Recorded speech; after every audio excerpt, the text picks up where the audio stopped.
देखो, जिसकी लाठी उसकी भैंस। आज के जियोपॉलिटिकल कंटेक्स्ट में ये कहावत एकदम सटीक बैठती है। हालांकि ये बनी तो पुराने टाइम में थी, लेकिन हमेशा से इस कहावत का अपना एक अलग से वैल्यू रहा है। डोनाल्ड ट्रंप ये बात अच्छे से जानते हैं कि आज के दौर में यूएस से पावरफुल कोई और देश नहीं है।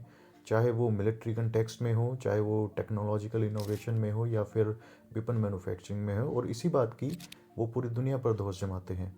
चाहे इंडिया पे मनमाना टैरिफ लगाना हो, बांग्लादेश का तख्ता पलट करवाना हो, या फिर वेनेजुएला के राष्ट्रपति को उनके ही घर से उठवाना हो। और अब ट्रंप पीछे पड़े हैं ग्रीनलैंड के।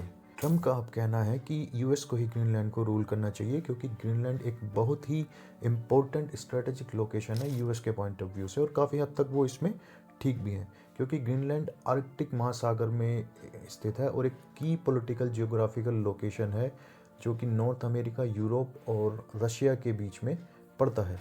ग्रीनलैंड यूएस के लिए इसलिए भी ज़रूरी है क्योंकि यूएस का मिलिट्री बेस ऑलरेडी वहाँ पर है, और उसी के थ्रू वो वहाँ पर रशिया और चाइना की आर्कटिक महासागर में मूवमेंट को ट्रैक कर सकता है, उसको कवर कर सकता है, और एक पोटेंशियल थ्रेट को डिस्ट्रॉय भी कर सकता है। क्योंकि अगर कभी युद्ध हुआ तो रशिया और चाइना नेवी के थ्रू डायरेक्ट यूएस पर अटैक नहीं कर सकते, बल्कि उन्हें ग्रीनलैंड से होकर ही यूएस पर अटैक करना पड़ेगा। इंपॉर्टेंट फैक्टर ये है कि ग्रीनलैंड के रास्ते यूएस को एक ऐसा आसान और सस्ता ट्रेड रूट मिलेगा, जिससे कि यूएस डायरेक्टली अपने माल को, अपने जो डोमेस्टिक प्रोडक्ट्स हैं, उनको दुनिया भर में बेच सकता है ईजिली और कम खर्च के लागत में। और सबसे इम्पोर्टेंट पार्ट ये है कि ग्रीनलैंड के पास अपना एक नेचुरल रिसोर्सेज का भंडार है, जैसे कि तेल, मिनरल्स, गैस। और इसी वजह से वो ट्रंप की आंखों की किरकिरी बना हुआ है और ट्रंप उस पर कब्जा चाहते हैं।